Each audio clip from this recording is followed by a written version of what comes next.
Congratulations to Volga Videos. 18 million subscribers. Wishing you all many, many more and all the very best. నువ్వు లొకేషన్కి వెళ్తావు కదా, నీకు కూడా ఎవరు వస్తారు రోజు లొకేషన్కి? ఏంటిది? లొకేషన్స్కి వెళ్తావు కదా యాక్టింగ్ చేయడానికి, ఎవరు వస్తారు నీ కూడా రోజు లొకేషన్స్కి? రోజు డాడీ వస్తారు, కొన్ని సార్లు వీలు కాలేకపోతే మమ్మీ వస్తుంది. అంతే, ఇద్దరు వచ్చిన సిచ్యువేషన్స్ కూడా ఉన్నట్టున్నాయి. ఆ, ఎవరు ఎక్కువ డైలాగ్స్ అన్ని ఎవరు నేర్పిస్తారు నీకు? డాడీ. ఏదైనా ఒక డైలాగ్ చెప్తావా మా కోసం? ఇప్పుడు నీకు అన్ని సినిమాల్లో నీకు ఏది గుర్తుంటే ఆ డైలాగ్ చెప్పు. మన సినిమా అదే ఎక్కువగా గుర్తున్నది. ఓకే చెప్పేనా? చెప్పే, యాక్షన్. మా అమ్మని తాతయ్యని కొట్టేవారంట. అసలు ఎంత క్యూట్ గా చెప్పావు. అంతే క్యూట్ గా ఒక పాట పాడొచ్చు కదా మా ఓల్గా వీడియో వాళ్ళకి. రెడీయా? రెడీ. ఊహ మన అందరి కోసం పాట పాడుతుంది ఇప్పుడు. మిస్సల్ల పిల్ల నీ ముక్కు మీద కోపం కొంచెం తగ్గాలే పిల్ల, నీ విషయాలు చలి నువ్వు కాకా పెరిచి కడిగేదంతా సీనే లేదులే, కంటికి చుట్టూ అందకపోతే కాల వేళాల నువ్వు ఇట్లా ఎన్నో సెంటి వేసే పెడితే ఇంకా నమ్మాలా. ఓ బాబు నువ్వు వేరే ఇంటేనా, మన జాతి మొత్తం ఇంటేనా, గుండెల ముళ్ళు గుంచి పువ్వులు చెట్టుకి ఇస్తారా. సూపర్. అసలు పాట పాడడం అంటే విత్ ఎక్స్ప్రెషన్స్ తోటి ఎంత లవ్లీగా ఉంది తెలుసా? తెలుసు కదా నేను యాక్టర్ అంటే ఎలా చేయాలి. అవును, నాదే తప్పు. యాక్టర్ అని తెలిసి కూడా పాట పాడమని అడిగి ఎక్స్ప్రెషన్స్ తో బాగా చెప్తున్నాను అంటే నాది తప్పు. సో నెక్స్ట్ ఏం సినిమాలు ఉన్నాయి విశ్వాంబర కాకుండా గుర్తున్నాయి? ఇంకొకటి కూడా సంతకం చేసేసాను. సంతకం చేసేసావు, ఓకే. కానీ మనం ఆడియన్స్ కి చెప్పొద్దు కాబట్టి సీక్రెట్స్. అంటే ఇంకా యాక్ట్ చేస్తుంది, చాలా తెలివైన పిల్ల. సంతకం చేసిందని చెప్పింది కానీ ఆడియన్స్ కి చెప్పకూడదు. సరే, కథ ఎవరు వింటారు ఇంట్లో? నీకు వచ్చే సీన్స్ ఏదైతే ఉన్నాయో ఫస్ట్ కథ ఎవరు వింటారు? డాడీయే వింటారా? డాడీ అయినా ఫైనల్ కాల్? నిన్ను అడుగుతారా నీకు ఇది నచ్చిందా, నీకు ఈ క్యారెక్టర్ నచ్చిందా అని చెప్తారా నీకు? లేదంటే డాడీకి ఓకే అయితే నువ్వు చేసేస్తావా? లేదు, మా మమ్మీకి ఓకే అయితే మా మమ్మీ ఫస్ట్ మా డాడీ వింటారు. ఓకే. మా మమ్మీకి కాల్ చేసి మా మమ్మీకి చెప్తారు. మా మమ్మీకి ఓకే అయిందంటేనే నేను చేస్తాను. అంతే. నీకు కూడా చెప్తారా లైన్ ఎలా చేయాలి అలా చేయాలని? చెప్తారా? కొంచెం చెప్తారా? నీకు అన్ని తెలియవు కదా, కొన్ని క్యారెక్టర్స్ పెద్దోళ్ళకి అర్థమైనంత నీకు అర్థం కావు కదా, మరి అప్పుడు ఏం చేస్తావు? మమ్మీ డాడీ ఏం చెప్తే అదేనా? అంతే చేయాలి కదా. సూపర్. అయితే భగవంత్ కేసర్లో గుడ్ టచ్ బ్యాడ్ టచ్ అని నేను ఆ ఫోటో చూసాను. ఎంత క్యూట్ గా అంటే స్కూల్ యూనిఫామ్ లో 2 పిలకలు వేసుకుని. అయితే బాలకృష్ణ గారు ఎలా ఉండేవారు? ఆయన చాలా బాగుంటారు చిన్నపిల్లలతోటి. సో అప్పుడు ఎలా ఉండే బాలకృష్ణ? అసలు ఎవరితోటైనా భయం వేసిందా ఫస్ట్ టైము? ఎందుకు భయం వేస్తుంది? అంటే కొంతమందికి వేస్తారు చిన్నపిల్లలకి, నాకేయదు. ఊహ శివంగి ఇక్కడ అందరిలాగా నేను ఏమి కాదు. ఓకే. మనము ఎలా ఫ్యామిలీ లాగానే మాట్లాడతాం, వాళ్ళతోని కూడా అలానే మాట్లాడాలి.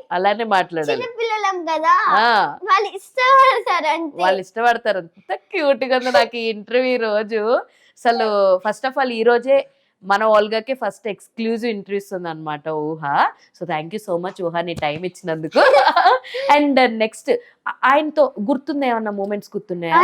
బాలకృష్ణతోనే గుర్తున్నాయి. నన్ను మీద కూర్చోబెట్టుకొని ముద్దాడారు. ఆయన కూడా మామేనా? బాలకృష్ణ మామేనా? మామనే. ఒక్కసారి మావయ్య అనమ్మా అనే రీల్ చేయాల్సింది నువ్వు. తెలుసా అది? ఆ మీమ్ తెలుసా నీకు? తెలుసా? Okay, super. అయితే ఆ రోజు ప్రెస్ మీట్ అయిపోయిన తర్వాత చాలా మీమ్స్ వచ్చినాయి. ఏ మీమ్ ఎక్కువ చూసావు నువ్వు? ఎక్కువగా చూసిన మీమ్ ఏంటి? అర్థం కాలేదు. ఇప్పుడు ప్రెస్ మీట్ అయిపోయిందా ఆ రోజు, ఏడ్చావు నువ్వు, చాలా వైరల్ అయిపోయావు ఏడ్ చేసిన తర్వాత. ఆనంద్ బాష్పాలు అనుకోలేదు పాపం, ఎందుకో బాధ వచ్చింది అనుకున్నారు. బట్ ఇప్పుడు క్లారిటీ చేసింది. ఒక్కసారిగా అంత పెద్ద డైరెక్టర్ నీ గురించి చెప్పినందుకు నీకు సడన్ గా కంట్లో రెండు ఆనంద్ బాష్పాలు అంటారు అట్లనే. దానినే తెలుగులో ఆనంద్ బాష్పాలు అంటారు. బాధ హ్యాపీనెస్ ఒకేసారి వస్తే టీయర్స్ వస్తాయి అనమాట. అట్లనే ఆనంద్ బాష్పాలు అంటారు. బాష్పాలు. ఓకే. పైన అయినా సరే చాలా క్యూట్ గా చెప్తుంది. ఏం చెప్పినా ఓహో నమ్మాలనిపిస్తుంది. అయితే సో చేసావు కదా అనిల్ మామ గారు అండ్ అందరూ మామూలే. నీకు వెంకీ మామ గారితో ఏమన్నా ర్యాపో కుదిరిందా? మాట్లాడేవా? మాట్లాడాను. ఓకే, తను కూడా మంచిగా మాతోనే ఉంటారు. ఫ్యామిలీ లాగానే మంచిగా అందరు ఫ్యామిలీ, Family. ఊహాల ఫ్యామిలీ చాలా పెద్దది, వసుదైక కుటుంబం, అందరూ ఫ్యామిలీ. అందరూ అంటే అట్లా జాయిన్ అయిపోతారంట మాతోని. అంతే. Kids కదా మేము. నువ్వు కిడ్స్ కాబట్టి మీతో అందరు జాయిన్ అయిపోతూ ఉంటారు. అయితే నువ్వు చేసిన సినిమాల్లో పుష్ప కూడా ఉంది, పుష్ప 1 పుష్ప 2 కూడా ఉంది లిస్ట్ లో ఉంది. ఉంది. అందులో మేము పెద్దగా చూడలేదు, ఎందుకంటే నిన్ను చాలా చిన్న స్పేసే వచ్చింది. ఎందుకు? అంటే చాలా క్యారెక్టర్స్ చేశాము ఆ, కానీ కొంచెం మెరిట్ అంటే బాగా సీన్స్ ఏం కాలేదు, సో దాన్ని ఎడిట్ చేసేసి ఎడిట్ లో వెళ్ళిపోయిందంట నువ్వు చేసిందంతా. Okay fine. కానీ చాలా మంచి క్యారెక్టర్స్ ఉన్నాయి కానీ అవన్నీ ఎడిట్ అయిపోయినాయి. పోన్లే పోన్లే, ఒక్కొక్కసారి అయితే పెద్ద పెద్ద యాక్టర్లకే అయినాయి, మనం చిన్న చిన్న ఇప్పుడే చైల్డ్ ఆర్టిస్టులం కదా, పర్లేదు. అయితే నువ్వు ఇందాక చెప్పావు హీల్స్ వేసుకోవాలి, అలవాటు చేసుకోవాలి కదా అని అన్నావు. అంటే ఫ్యాషన్ సెన్స్ ఎంత ఉంది నీ దగ్గర? అంటే ప్రతిదీ నేర్చుకుంటున్నావు ఇప్పుడు. అంటే ఫ్యాషన్ కాదు, నేను ట్రెడిషనల్ చెప్పులు అయితే చెప్పుల్స్ హీల్స్ ఓన్లీ చెప్పులే ఫ్యాషన్స్ అంతే, మిగతా ఎక్కువగా ట్రెడిషనల్ గా రెడీ అవడానికి ఇష్టపడుతున్నావు. నేను ఎక్కువ ట్రెడిషనల్ అమ్మాయిని.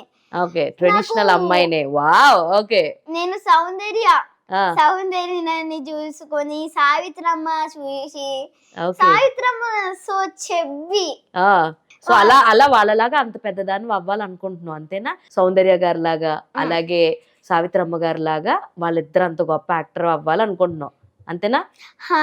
అంటే నీకు వాళ్ళు ఏమన్నా సినిమాలు చూసావా? చూశాను. అది ఇంకొకటి కూడా ఉంటుంది కదా శివయ్యది ఒకటి, నేను కూడా చూశాను. నేమ్స్ అంతగా తెలియదు. ఎవరిది? సౌందర్య గారిదా? Soundarya Manjunatha cinema. Okay okay. సావిత్రమ్మది కూడా కొంచెం ఎక్కువనే చూసాను. పేర్లు గుర్తులేవు. మాయాబజార్ చూసాను, మా మమ్మీ పెట్టింది. మీ మమ్మీ పెట్టింది. ఓకే, సో నీకు మొత్తానికి ట్రెడిషనల్ గా ఉన్న క్యారెక్టర్స్ అంటే చాలా ఇష్టం. నేను మీ ఊహ. Congratulations Olga videos 18 million subscribers. Thank you, I love you.